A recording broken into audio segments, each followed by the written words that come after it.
semuanya, apa kabar? Kembali lagi di channel aku, channel kita semuanya, Habit of Culture.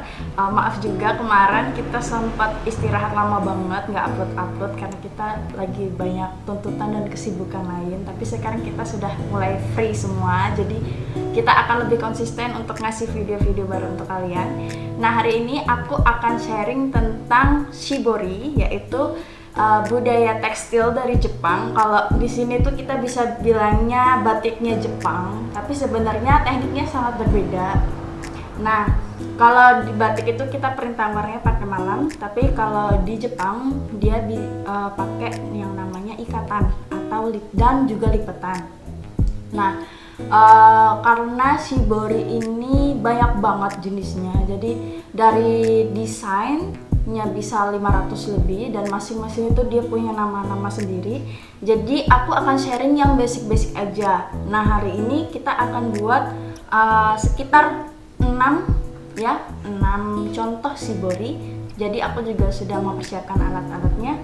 Jadi jangan kemana-mana, nonton terus videonya. Nah, untuk yang pertama namanya shibori itajime. Jadi aku udah siapkan kain. Nah, untuk shibori itajime ini aku akan buat 2 macam. Jadi aku akan buat yang motifnya kotak, yang satunya segitiga-segitiga gitu untuk lipatannya.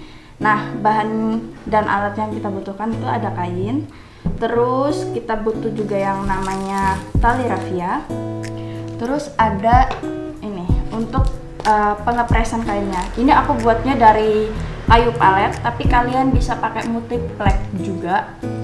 Dan aku saranin harus di cover sama lakban atau salah siban ya gitu, plaster gitu. Pokoknya dia dilapisin biar airnya tuh nggak nyerap ke kayunya. Jadi nanti nggak masuk juga warnanya di kainnya. Jadi yang masuk cuman di kainnya. Oke, kita mulai aja cara buatnya. Nah, jadi caranya kainnya kita lipat dulu seperti kita mau buat kipas-kipasan dari kertas. Jadi dilipatnya kayak gini.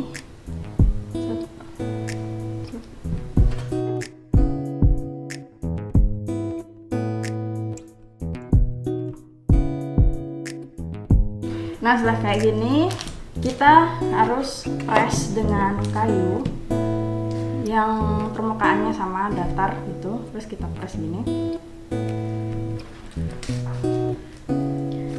Nah, kita butuh tali rafia untuk mengikat.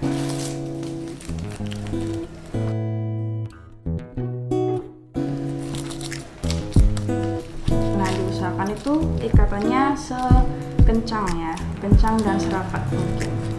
Jadi warnanya nanti nggak kemana-mana.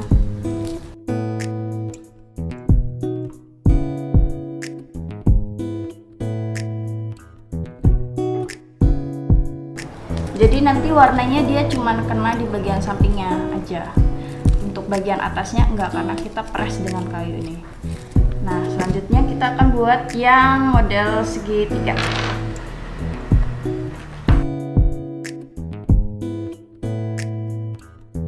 Lipatnya kayak bukan langsung segini, tapi kita ambil setengahnya aja segini. Terus ini. Sebenarnya yang lipatan tadi juga bisa. Jadi itajime itu modelnya dia bisa bermacam-macam. Nah, aku nunjukin ini biar kalian bisa lihat bedanya. Kayak gini.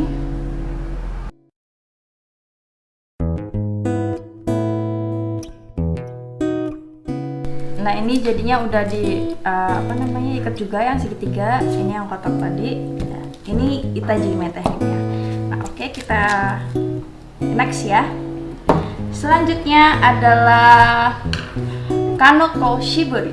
Nah, kanoko shibori itu dia, jadi kita butuh kain juga.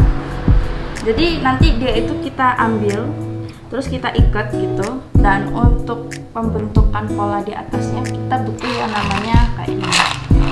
Jadi biasanya sih bisa pakai kelereng atau pakai biji-bijian.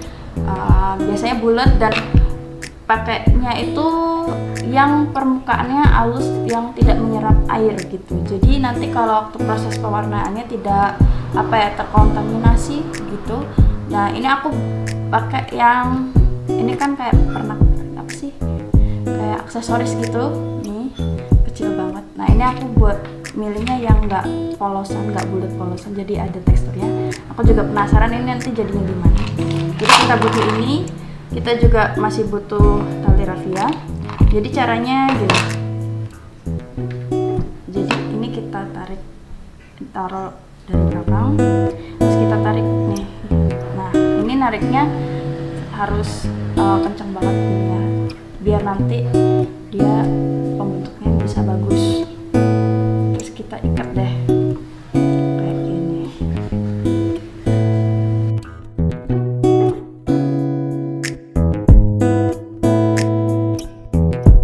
Jadi ini kalian bisa ngikatnya bisa mencar-mencar, atau mau bisa dirapetin, atau mau dibuat motif zigzag gitu, sesuai penempatan kalian yang kalian mau deh, pokoknya bebas-bebas aja sih.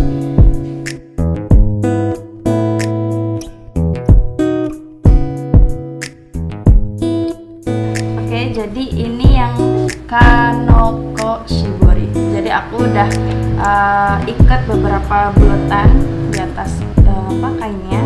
Jadi nanti kita bisa lihat bareng-bareng nanti hasilnya gimana. Nah nanti penempatannya tuh kalau kalian mau buat yang sesuai dengan keinginan kalian bisa banget. Jadi mau dipencar-pencar, atau mau satu jejer, atau mau semuanya dirapetin juga bisa banget. Next kita mau buat yang Kumo Shibori. Kumo Shibori. Jadi Kumo Shibori ini aku bakal buat 2 contoh biar bisa bedain variasinya gimana. Jadi caranya kita ambil ujungnya, terus kita tarik kayak gini. Yang ini kita cuma butuh tali aja, tali raffia aja. Nah terus dari ujungnya ini kita ikat sampai ke bawah. Nah seberapa panjangnya itu terserah kalian. Dan aku saranin yang ikat harus kencang ya. Jadi nanti waktu warnanya masuk itu bisa bagus. Nah aku mau segini aja dulu. Oke, terus dari bawah kita ke atas lagi. Jadi kita ngikatnya itu kayak silang-silang gini loh.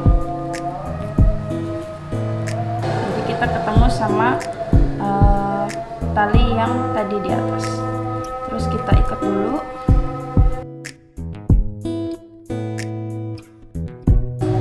Nah untuk ngatur seberapa besar yang bagian atas sama yang bawah itu juga sesuai dengan keinginan kalian. Jadi kalian bisa juga eksperimen dan coba sendiri di rumah, siapa tahu kalian bisa nemuin yang sesuai dengan harapan kalian ya. Terus aku mau coba lagi yang di sini.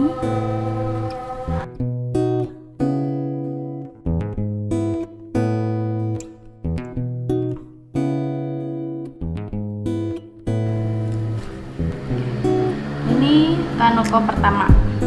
Oke. Jadi dia bener-bener kayak cuman dari ikatan-ikatan aja. Next, tali rapinya kita taruh di tengah.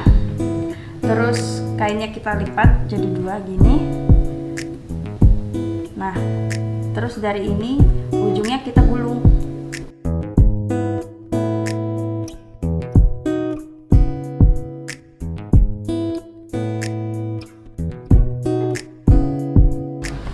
Kita butuh tangan lain.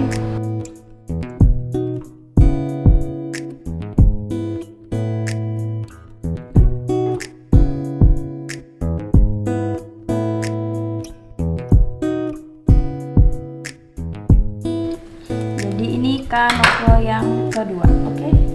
Next yang terakhir, ini variasi aja tambahan.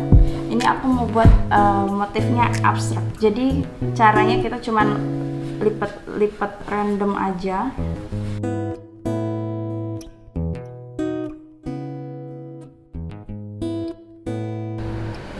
Lalu kita dekat juga bulatannya.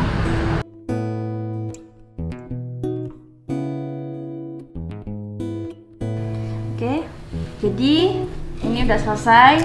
Jadi totalnya kita punya 6. Ini yang pertama kotak, kedua segitiga, terus ketiga itu yang bulat-bulat, yang kanoko shibori. Terus yang keempat ini kumo shibori. Yang keempat, terus kelima masih kumo shibori. Terus ini yang keenam. Ya. Jadi kita udah punya 6. Next kita akan lihat gimana cara mewarnainya. Oke. Sebelum kita warna, kainnya kita rendam dulu biar kanji di kainnya keluar dan nggak terjadi shock color nanti waktu perebusan warnanya. Jadi kita rendam dulu selama 10 menitan gitu. Dan bisa kalau kalian punya soda abu di rumah atau soda AS, kalian bisa taruh soda AS gitu. Jadi dia prosesnya lebih cepat. Tapi ini aku pakai air biasa aja. Nah di sini aku udah nyiapin air yang mendidih. Ini agak biru-biru karena kemarin aku bekas warna, tapi nggak apa-apa. Terus sebelahnya aku nyiapin air gelasan. Sebenarnya ini harusnya dicampur sama etanol sedikit aja. Cuman karena aku nggak punya etanol, aku pakai soda AS aja. Kita masukin warna. Ini nama warnanya itu warna direct. Jadi aku kasih sedikit aja. Kira-kira setengah sendok. Terus kita kasih juga soda AS-nya juga.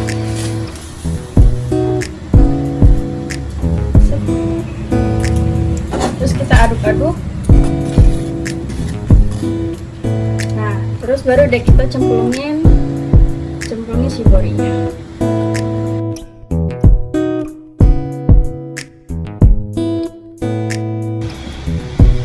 Terus kita tunggu selama 5 menit. Nah ini udah 5 menit, jadi aku mau angkat ke bilasan yang tadi udah aku siapin soda AS-nya.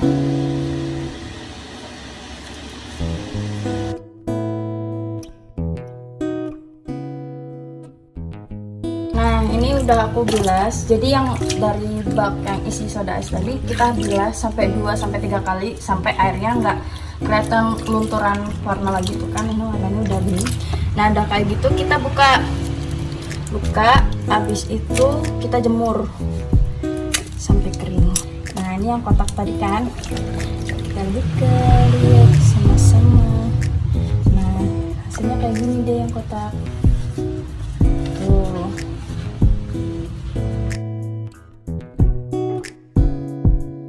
Nah sekarang hasilnya udah jadi. Ini udah aku jemur dan sudah kering. Jadi aku mau nunjukin kalian hasilnya gimana. Nah yang pertama itu yang kita jimi pertama yang kotak itu hasilnya kayak gini. Nah kalau di sini tuh dia garis-garisnya ada yang lebih tebal, ada yang lebih tipis. Nah kalian juga bisa atur dengan seberapa lama kalian ingin merebus gitu. Jadi semakin lama maka warnanya akan semakin nyerap gitu. Ini yang itajime yang segitiga, hasilnya kayak gini. Jadi kayak ada persegi berapa ini? Ada 1, 2, 3, 4, 5, 6, segi 6. Hasilnya kayak gini. Yang ketiga ini yang kanoko. Nah ini kan aku tadi cuman sedikit aja. Kalau kalian mau rapatin juga bisa, atau mau lebih jarang lagi bisa. Jadi atau mau nyebar, jadi terserah kalian. Jadi jangan lupa coba di rumah, oke? Yang keempat, yang kumo. Hasilnya kayak gini. Ini juga sama. Dan yang terakhir yang abstrak, akhirnya kayak gini hasil akhirnya, gitu. Oke. Nah, dari sekian beberapa sampel yang udah kita buat tadi kan, kalau di Indonesia itu kita seringnya nyebut ada yang kain pelangi atau jumputan, ikat celup, tie dye, dan masih banyak lagi sebenarnya yang sebutan kalau di Indonesia yang trennya gitu ya. Tapi sebenarnya itu sama aja, itu hanya bagian dari shibori. Karena shibori itu macam-macamnya banyak. Jadi kadang di setiap daerah, kayak misalnya di Jawa itu mereka lebih suka pakai jumputan. Itu biasanya dipakai kalau misalnya kemben untuk nari-nari kayak gitu.